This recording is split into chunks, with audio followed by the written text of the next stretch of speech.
بسم اللہ الرحمن الرحیم۔ گمنام ہیرو کے معزز ناظرین، السلام علیکم۔ آئیے چلتے ہیں کہانی کی طرف۔ 50,000 میرے اکاؤنٹ میں پہنچ گئے تھے۔ اگر انہیں سچ معلوم ہو جاتا تو کیا ہوتا؟ شاید کچھ بھی نہیں۔ وہ ایک ایسی باعزت اور خوش و خرم زندگی گزار رہے تھے جس کی بنیادیں ہی جھوٹ پر استوار تھیں۔ وہ خود اپنے آپ سے جھوٹ بولتے تھے۔ ان کی ازدواجی زندگی ایک جھوٹ تھی۔ وہ جانتے تھے کہ ان کی بیوی جھوٹ بولتی ہے۔ انہیں معلوم ہو گیا تھا کہ میں نے بھی جھوٹ بولا ہے۔ وہ ہر جھوٹ کو سچ مان لیتے تھے۔ اسی انداز مفاہمت ان کی زندگی اچھی گزر رہی تھی۔ وہ اچھے آدمی تھے۔ انہوں نے اپنے احساس محرومی کے دکھ کا انتقام غیر شعوری طور پر بھی کسی سے نہیں لیا تھا۔ میں بیگم صاحبہ سے نہیں پوچھ سکتا تھا کہ انہوں نے اس عنایت خسروانہ کا مظاہرہ کیوں کیا تھا۔ میں یہ فرض نہیں کر سکتا تھا کہ انہوں نے مجھے اپنا منہ بند رکھنے کی قیمت کے طور پر یہ رقم مجھے بتائے بغیر میرے اکاؤنٹ میں ڈال دی ہوگی۔ وہ اچھی طرح جانتی تھی کہ میں ایسا آدمی نہیں ہوں۔ انہوں نے محض مجھ پر ایک اور مہربانی کی تھی، میری ضروریات کا خیال کرتے ہوئے اتنی رقم خاموشی سے میرے اکاؤنٹ میں جمع کرا دی تھی جتنی وہ کرا سکتی تھیں۔ اگر میں ان سے پوچھتا تو وہ صاف مکر جاتی۔ ہم 10:30 بجے ہی کورٹ پہنچ گئے۔ شادو ہمیں بار روم کے کیفیٹیریا میں ملی۔ وہ اکیلی نہیں تھی، اس کے ساتھ ہاشمی صاحب کے ایک معاون وکیل خاتون بیٹھی تھی، سوکھی سڑی اور گہرے سانولے رنگ کی۔ وہ لڑکی کالے کوٹ میں زیادہ بدصورت لگ رہی تھی، مگر اس کا نام گل بدن تھا۔ شادو اس سے ایسے ہنس ہنس کے باتیں کر رہی تھی جیسے وہ پرانی سہیلیاں ہیں۔ شادو نے صرف اس کا تعارف کافی سمجھا کہ یہ نئی وکیل ہیں، ابھی ٹریننگ لے رہی ہیں۔ 4 افراد کی اس ٹیبل پر آمنے سامنے کی 2 کرسیاں خالی تھیں۔ میں اور رئیس ان پر بیٹھ گئے، تب بھی گل بدن موجود رہی۔ میں شادو سے کچھ باتیں کرنا چاہتا تھا مگر اس کی موجودگی میں نہیں۔ گھر کے باہر سڑک پر بینک جاتے ہوئے اور بینک سے کورٹ آتے ہوئے میں لاشعوری طور پر کچھ خوفزدہ اور چوکنا تھا۔ ہر جگہ نظر آنے والے فقیر مجھے شاہ جی کے ایجنٹ لگتے تھے جو میری جاسوسی کر رہے تھے اور میرے پیچھے لگے ہوئے تھے کہ موقع پاتے میرا کام تمام کر دیں۔ اچانک اپنے فقیرانہ لباس میں سے یا کشکول میں سے پستول نکال کے میرے سر میں ایک گولی ماریں اور فرار ہو کے شاہ جی کی خدمت میں حاضر ہو جائیں کہ مائی باپ، آپ کا کام ہم نے کر دیا ہے، اب آپ اپنا وعدہ پورا کریں۔ شاہ جی 10-20 ہزار روپے انعام دے کے اس کو تھپکی دیں گے، بس آگے کی تو فکر مت کر، میں سب سنبھال لوں گا۔ بیشتر فقیر صرف اللہ کے نام پر خیرات مانگ کے گزارا نہیں کرتے تھے۔ وہ چھوٹے موٹے جرائم میں بھی حسب توفیق اور اپنی ہمت کے مطابق شریک ہونے سے نہیں چوکتے تھے۔ سٹا اور جوا تو معمولی بات تھی، چوری ڈکیٹی کی وارداتوں میں مخبری کرتے تھے اور خود بھی ملوث ہو جاتے تھے۔ بھیڑ بھاڑ میں کسی کی پاکٹ صاف کر دینا یا کسی عورت کا پرس چھین لینا، گھروں اور دکانوں سے کوئی بھی چیز اٹھا لینا عام سی بات تھی۔ زیادہ محبت والے ہیروین کی پوڑیاں بیچتے تھے اور گلی محلوں میں جسم فروشی کرنے والی عورتوں کے دلال تھے، جن سے بڑے مجرم بچوں اور لڑکیوں کے اغوا کرنے والے گروہ کے اعلی کار تھے۔ یہ مخلوق جسے لوگ رحم اور خیرات کا مستحق سمجھتے تھے، غریب جان کے اور ترس کھا کے ان کی مدد کرنا ایک نیکی مانتے تھے۔ ان کی اکثریت پیشہ ور گداگروں پر مشتمل تھی اور وہ ہر قسم کی معاشرتی خرابیوں اور مجرمانہ سرگرمیوں میں ملوث تھے۔ فقیروں کے ڈیرے پر رہ کے مجھے اندازہ ہو گیا تھا کہ گداگروں کی الگ مافیا ہے اور اس کا سرگنا شاہ جی کتنا خطرناک آدمی ہے۔ چنانچہ میں کسی فقیر کے پاس سے گزرتا تھا تو محتاط ہو جاتا تھا کہ وہ اچانک حرکت میں آئے تو میں بھی اپنا دفاع کر سکوں۔ ریوالور کی طاقت پر مجھے بڑا بھروسہ تھا، حالانکہ برا وقت آنے پر مجھے اس کے استعمال کی مہلت بھی نہ ملتی۔ شاہ جی کے اشارے پر کوئی گاڑی مجھے کچلتی ہوئی گزر جاتی یا گاڑی میں بیٹھے ہوئے لوگ مجھے کھینچ کے اندر ڈالتے اور شاہ جی کے سامنے پیش کر دیتے۔ میرے خلاف پولیس میں ایک FIR بھی درج تھی۔ پولیس ہر سڑک پر تھی اور عدالت میں تو ہر قدم پر نظر آ رہی تھی۔ یہ صرف میری تقدیر اور اللہ کی مہربانی تھی کہ میں محفوظ تھا۔ عدالت میں پیشی کے وقت شادو کا ظاہری اطمینان بھی رخصت ہو گیا، جس کا مظاہرہ وہ بڑی بہادری سے مسکراتے ہوئے کر رہی تھی۔ اس کی خوف اور دہشت زدہ نگاہیں ہر طرف جانے پہچانے دشمنوں کو تلاش کر رہی تھیں۔ وہ جانتی تھی کہ یہ دشمن اس نے خود بنائے ہیں اور وہ کتنے سفاک ہیں۔ ہاشمی صاحب نے اسے ہر طرح سے مطمئن کرنے کی کوشش کی تھی کہ اس کو ڈرنے کی ضرورت نہیں، عدالت میں کوئی اس کا کچھ نہیں بگاڑ سکتا اور ان کے ساتھ رہتے ہوئے اس پر کوئی آنچ نہیں آ سکتی۔ ان کی ماتحت گل بدن نے بھی شادو کو پوری تسلی دی تھی، مگر اس کا وقتی اطمینان تھوڑی دیر بعد اندیشوں کے بھنور میں ڈوب جاتا تھا۔ وہ اتنی ہی مضطرب اور پریشان میری سلامتی کے خیال سے بھی تھی اور اسے رئیس کی فکر بھی کم نہ تھی، کیونکہ رئیس میرا ساتھی، مددگار اور محافظ بنا ہوا تھا۔ عدالت میں پیشی سے پہلے اس نے کئی بار مجھ سے پوچھا، ناصر تمہیں یقین ہے کہ یہاں آس پاس کوئی نہیں ہے؟ آس پاس سینکڑوں لوگ ہیں۔ میرا مطلب تھا کوئی دشمن جو تمہارے یا میرے پیچھے لگا ہوا ہو۔ میں نے کہا اس بھیڑ میں کیا پتہ چلتا ہے، ابھی تک میں نے کسی آشنا چہرے کی جھلک تک نہیں دیکھی، وہ بیس بدل کے بھی تو آ سکتے ہیں۔ میں ہنسنے لگا، فقیر تو پھرتے ہی بیس بدل کے ہیں، اگر تمہاری مراد اپنے والد صاحب قبلہ سے ہے تو ان سے کچھ بعید نہیں۔ شاہ جی مجھے چھوڑے گا نہیں؟ کیا مجھے چھوڑ دے گا؟ اصل مجرم تو میں ہوں جس نے ساری خرابی تمہیں ورگلا کے پیدا کی۔ تم پہلے صرف اس کی بیٹی تھی میرے آنے سے پہلے۔ یہ غلط ہے، نہ میں اس کی بیٹی ہوں اور نہ مجھے تم نے ورگلایا۔ بالکل ٹھیک کہا تم نے، ورگلانے والی تم ہو، کہہ دینا یہ بات اپنے باپ سے بری عدالت میں اس کے منہ پر کہ ناصر بے گناہ ہے، معصوم ہے۔ رئیس ہنسنے لگا، تم دونوں بچ جاؤ گے، مارا جائے گا۔ صرف غریب رئیس، ایک بیٹی ہے، دوسرا بیٹی کا سہاگ ہے۔ ہاشمی صاحب بڑی عجلت میں آئے، چلو بھائی وقت تو ہو گیا تھا، مگر میں نے 10 منٹ کی مہلت مانگ لی، تم نے بندوبست کر لیا ہے؟ میں نے انہیں نوٹوں کی گڈی دکھائی، اب آپ کا کام ہے سارا۔ میں اور رئیس عدالت کی بینچ پر خاموش بیٹھے رہے۔ ہاشمی صاحب نے مختصراً بتایا کہ شاہدہ پروین ایک فقیر کی بیٹی ہے، فقیروں کے ڈیرے پر ہی پیدا ہوئی اور پل بڑھ کے جوان ہوئی۔ اس کو گداگری کے پیشے سے نفرت ہے اور اس نے اپنے طور پر کچھ تعلیم حاصل کی، میٹرک کا امتحان چوری چھپے دیا اور پاس کر لیا۔ میٹرک کی سند میں دی ہوئی تاریخ پیدائش کے مطابق اس کی عمر 22 سال ہونے والی ہے، چنانچہ قانونی طور پر وہ عاقل و بالغ اور خود مختار ہے۔ اب وہ فقیروں کے ڈیرے پر نہیں رہنا چاہتی، کیونکہ وہاں اسے زبردستی بھیک مانگنے پر مجبور کیا جاتا ہے۔ اب اس کے باپ نے طے کیا ہے کہ شاہدہ پروین کی شادی ایک مالدار فقیر سے کر دے جو عمر میں 3 گنا ہے، یعنی 60 سال سے زائد۔ شاہدہ پروین کی درخواست ہے کہ اسے اپنی زندگی آزادانہ گزارنے کی اجازت دی جائے۔ اس کے بعد شادو کا بیان ہوا۔ مجھے صاف نظر آ رہا تھا کہ وہ کتنی نروس اور گھبرائی ہوئی ہے، خوف سے اس کا رنگ پیلا پڑا ہوا تھا اور اس کی زبان لڑکھڑا رہی تھی۔ اس نے بھی وہی کہا جو ہاشمی صاحب نے عدالت کو بتایا تھا۔ اس نے ہاشمی صاحب سے ملاقات کے بارے میں بھی کہا کہ وہ فرشتہ ہیں جنہوں نے اس کی مدد کی، آئندہ وہ انہی کے ساتھ رہنا پسند کرے گی اور اپنی تعلیم کا سلسلہ جاری رکھے گی، وہ انہی کی طرح وکیل بنے گی۔ اس بیان میں میرا نام کہیں نہیں تھا۔ بیان ختم ہوا تو ہاشمی صاحب نے سول سرجن کا بلوغت کا سرٹیفکیٹ عدالت میں پیش کیا اور بتایا کہ انہیں شاہدہ کو اپنے گھر میں جگہ دے کر خوشی ہوگی، وہ اس کے سرپرست کی حیثیت سے اسے تعلیم کے مواقع فراہم کر سکتے ہیں اور اس کی حفاظت کی ذمہ داری بھی قبول کر سکتے ہیں۔ اس کی تمام ضروریات کی کفالت ان پر گویا بار نہیں، کیونکہ خدا کے فضل سے ان کی آمدنی معقول ہے اور ان کے گھر میں شاہدہ رہنے سے کسی قسم کے مسائل پیدا نہیں ہو سکتے۔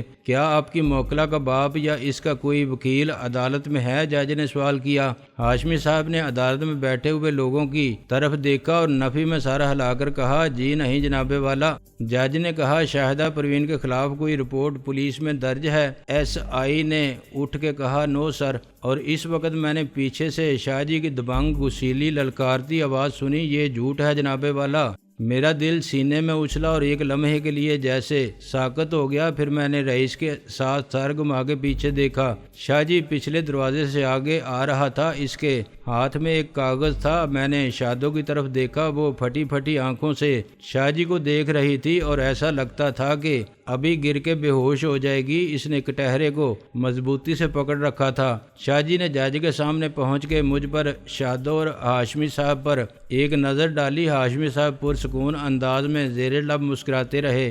تم کون ہو؟ جج نے سوال کیا۔ میں اس لڑکی کا باپ ہوں، عنایت شاہ۔ اس نے وہ کاغذ بڑھا دیا، اور یہ ہے وہ رپورٹ جو میں نے پولیس میں درج کرائی تھی۔ جج نے رپورٹ کی نقل لے لی۔ اب مجھے اندازہ ہوا کہ عدالت میں اتنے لوگ کیوں بھرے ہوئے تھے۔ یہ کوئی مشہور کیس نہیں تھا جس کی پبلسٹی پریس میں ہوئی ہو۔ اس میں کسی کو کیا دلچسپی ہو سکتی تھی؟ پہلے میرا خیال تھا کہ باقی لوگ دوسرے مقدمات کے فریق ہوں گے، مگر شاہ جی کے آتے ہی ان میں ہلچل پیدا ہو گئی تھی۔ ان میں سے کچھ نے عادت کے مطابق اسے سلام کیا اور میں نے خیر ہوئے شاہ جی بادشاہ کی آوازیں بھی سنی۔ وہ عام لوگوں کے شریفانہ حلیے میں شاہ جی کے چیلے چانٹے تھے جو اس کے حکم پر وہاں براجمان تھے۔ ہاشمی صاحب نے کہا، یہی ہے شاہ جی، جناب والا۔ جج نے رپورٹ ہاشمی صاحب کی طرف بڑھا دی۔ دیکھیے اسے۔ ہاشمی صاحب نے اس پر ایک سرسری نظر ڈالی۔ کیا ہے اس میں؟ میری موکلہ کے خلاف یہ رپورٹ جھوٹ ہے یا سچ؟ اس پر میں فی الحال کوئی تبصرہ نہیں کروں گا، مگر اس کا شاہدہ پروین کی درخواست سے کوئی تعلق نہیں۔ اس میں کہا گیا ہے کہ ناصر عظیم نے رئیس احمد اور اپنے دوسرے ساتھیوں کے ساتھ شاہ جی کے گھر پر حملہ کیا۔ وہ مسلح تھے اور شاہدہ پروین کو گن پوائنٹ پر اغوا کر کے لے گئے تھے۔ جاتے ہوئے وہ نقد اور زیورات بھی لے گئے اور انہوں نے شاہ جی پر فائرنگ بھی کی، لیکن شاہدہ پروین کے بیان میں ایسی کوئی بات نہیں جناب والا۔ وہ اپنی مرضی سے اور خود اپنے پیروں پر چل کے عدالت آئی تھی۔ یہ جھوٹ ہے، میری بیٹی جھوٹ بول رہی ہے۔ عدالت میں حلف اٹھا کے اس کو ناصر نے ورگلایا اور اغوا کیا۔ شاہ جی نے چلاتے ہوئے میری طرف انگلی اٹھائی۔ یہ ہے وہ بدماش۔ جج نے اسے سختی سے ڈانٹا اور خاموش ہو کے بیٹھنے کا حکم دیا۔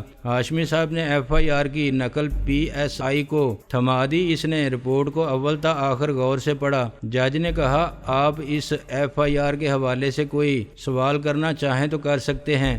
پی ایس آئی نے کہا، مسمات شاہدہ پروین، کیا آپ عنایت شاہ کو جانتی ہیں؟ شادو انتہائی خوف کے مرحلے سے گزر کے سنبھل گئی تھی۔ درد کا حد سے گزرنا ہے، دبا ہو جانا۔ اچانک اس کا اعتماد لوٹ آیا تھا اور وہ بالکل سیدھی کھڑی تھی۔ جی سر، یہی میرے والد شاہ جی ہیں، فقیروں کے ٹھیکیدار۔ یہ آپ پر جبر کرتے تھے کہ دوسرے فقیروں کی طرح شہر میں گھوم پھر کے بھیک مانگو؟ ہاشمی صاحب نے پوچھا۔ جی کبھی نہیں، میں نے اس کو کبھی مجبور نہیں کیا، شاہ جی نے کہا۔ جج نے اسے آخری وارننگ دی کہ وہ خاموش بیٹھے، ورنہ توہین عدالت پر اسے جیل بھیج دیا جائے گا۔ تمہارے انکار پر یہ کیا کرتا تھا؟ تشدد؟ جی یہ مجھے مارتا تھا، شادو نے کہا۔ یہ مجھے پڑھنے سے روکتا تھا، میں چھپ چھپ کے پڑھتی تھی، پھر بھی یہ کتاب دیکھ لیتا تھا تو پھاڑ دیتا تھا یا جلا دیتا تھا۔ یہ کہتا تھا کہ فقیر کی بیٹی کو پڑھنے کی کوئی ضرورت نہیں۔ اب یہ چاہتا تھا کہ میں ایک 60 سال کے بوڑھے سے فقیر سے شادی کر لوں۔ شاہ جی کرب میں اٹھا مگر پھر خود ہی بیٹھ گیا۔ میں صورت سے اس کی ذہنی حالت کا اندازہ کر سکتا تھا۔ ایف آئی آر میں اس نے دل کھول کر جھوٹ بولا تھا۔ جواب میں وہ عدالت کے سامنے جھوٹ سن رہا تھا اور اسے جھوٹا کہنے والی اس کی وہ بیٹی تھی جسے وہ ساری دنیا کے سامنے بیٹی کہتا تھا۔ یہ تم ناصر عظیم کو جانتی ہو؟ ہاشمی صاحب نے کہا۔ شاہدہ نے میری طرف دیکھا۔ جی یہ بھی ایک فقیر ہے اور اس کے ساتھ بیٹھا ہوا رئیس احمد بھی۔ میں زیادہ تر فقیروں کو صورت سے پہچان سکتی ہوں، وہ عدالت میں بھی موجود ہیں آپ کے پیچھے۔ کیا تم ان میں سے کچھ کے نام بتا سکتی ہو؟ ہاشمی صاحب بولے۔ شادو نے انگلی کے اشارے سے چند افراد کی نشاندہی کی۔ وہ بوکھلا کے اٹھے اور باہر چلے گئے۔ تقریباً آدھا کمرہ خالی ہو گیا۔ تمہارے والد شاہ جی نے ناصر عظیم پر الزام لگایا ہے کہ وہ رئیس کے علاوہ کچھ اور لوگوں کے ساتھ تمہیں گن پوائنٹ پر اغوا کر کے لے گیا تھا زبردستی۔ یہ جھوٹ ہے، میں خود وہاں سے آئی تھی۔ ہاشمی صاحب نے کہا، کیا ناصر عظیم کے خلاف نقد اور زیور لے جانے اور فائرنگ کرنے کا الزام بھی غلط ہے؟ ظاہر ہے جب وہ وہاں آیا ہی نہیں تو رپورٹ کی ہر بات جھوٹ ہے۔ ہاشمی صاحب نے کہا جناب والا شاہدہ پروین کے اس بیان کے بعد بھی کوئی الزام ہے تو وہ ناصر عظیم پر یا اس کے ساتھیوں پر وہ بے گناہ ہے یا قصوروار، یہ الگ معاملہ ہے۔ اگر بالفرض ایسا ہی ہوتا، کسی نے میری موکلہ کو اغوا کیا ہوتا گن پوائنٹ پر، تب بھی شاہدہ پروین کے خلاف کوئی کیس نہیں بن سکتا تھا۔ اس سے میری موکلہ کی آزادانہ زندگی گزارنے کا حق متاثر نہیں ہوتا۔ تاہم فیصلے سے قبل میں درخواست کروں گا کہ شاہ جی کو بولنے کا موقع دیا جائے۔ میں اس سے کچھ سوالات کرنا چاہوں گا۔ شاہ جی کٹہرے میں آتے ہی پھٹ پڑا۔ اس نے کھل کے کہا کہ ناصر عظیم نے شادو کو ورگلایا، اسے اپنی محبت کے جال میں پھانسا اور مجبور کیا کہ اس کے ساتھ فرار ہو جائے۔ وہ ناسمجھ لڑکی جذبات کی رو میں بہہ کے ایسا ہی کرتی، مگر میں نے اس کو سمجھایا تو وہ مان گئی۔ میں ناصر سے اس کی شادی کے لیے پہلے ہی تیار تھا اور آج بھی ہوں۔ شادو کی شادی کسی 60 سال کے بوڑھے فقیر سے کرنے کا میں سوچ بھی نہیں سکتا۔ آخر وہ بیٹی ہے میری، اور کوئی باپ کتنا بھی برا کیوں نہ ہو بیٹی کی زندگی برباد نہیں کرتا۔ مجھے ایسی کون سی مجبوری تھی کہ میں بیٹی سے بھیک مانگنے کے لیے کہتا؟ کسی چیز کی کمی نہیں تھی اسے۔ یہ ناصر عظیم ایک لوارث یتیم لڑکا تھا جس کی زندگی یتیم خانے میں گزری۔ اس کا کوئی گھر نہیں، کوئی رشتہ دار نہیں، آمدنی کا کوئی ذریعہ نہیں۔ اسے ہوس نے اندھا کر دیا تھا۔ وہ بہت چلاک لڑکا ہے۔ ابھی اس کی کیا عمر ہے؟ صرف 16 سال۔ ہاشمی صاحب نے اسے ٹوکا۔ ناصر بالغ ہے اور اس کی عمر 18 سال سے زیادہ ہے۔ ہاشمی صاحب کے ماتحت نے عدالت میں میرے شناختی کارڈ کی کاپی اور سول سرجن کا سرٹیفکیٹ پیش کیا۔ اچھا 18 سال کا؟ شاہ جی نے مجھے گھور کے کہا۔ پھر بھی میری بیٹی 22 سال کی ہے، اس سے 4 سال بڑی۔ مگر اصل بات یہ ہے کہ وہ میری ہی اولاد ہے۔ میرا جو کچھ ہے شاہدہ کا ہے۔ ناصر اپنے سے 4 سال بڑی لڑکی سے صرف اس لیے شادی کرنا چاہتا تھا کہ اس کی دولت پر قبضہ کر سکے۔ ہاشمی صاحب نے کہا تم خود کو دولت مند سمجھتے ہو؟ اس کنگلے کے مقابلے میں تو دولت مند ہی ہوں۔ وہ کنگال کی کوٹھی ہے، اس کے پاس سر چھپانے کا ٹھکانہ تک نہیں۔ کتنی دولت ہے تمہارے پاس شاہ جی؟ ہاشمی صاحب نے غیر سنجیدہ لہجے میں کہا۔ یہ دولت آئی کہاں سے؟ شاہ جی نے کہا بزنس ہے میرا۔ کیا بزنس کرتے ہو تم؟ ہاشمی صاحب بولے کہاں ہے یہ بزنس؟ اس شہر میں امپورٹ ایکسپورٹ کا۔ کیا امپورٹ کرتے ہو اور کیا ایکسپورٹ؟ آپ کو اس سے کیا؟ شاہ جی بولا کیا یہاں میری آمدنی کی تحقیقات ہو رہی ہے؟ شاہ جی نے کہا کاروباری لوگ تمہیں جانتے ہوں گے ضرور۔ کیا تم کسی کا نام بتا سکتے ہو جن سے تمہارے کاروباری مراسم ہیں؟ ضرورت پڑے گی تو بتا دوں گا۔ یہاں کیس ہے میری بیٹی کے اغوا کا، مجھے اپنی بیٹی واپس چاہیے۔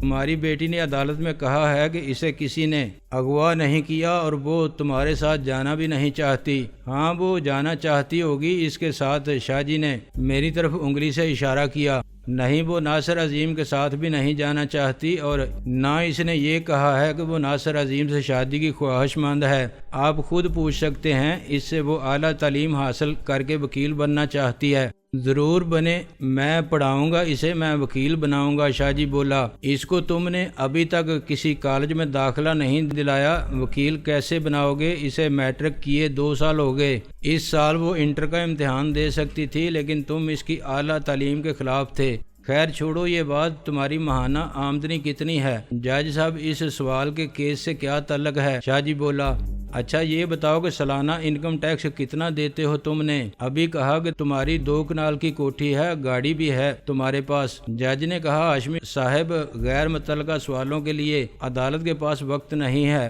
Yes your owner. ہاشمی صاحب نے کہا عنایت شاہ کیا تم فقیروں کے ٹھیکیدار ہو؟ ان سے بھیک منگواتے ہو اور اپنا حصہ وصول کرتے ہو؟ یہ غلط ہے، مگر تمہارے 2 کنال کے گھر میں فقیر بھرے رہتے ہیں۔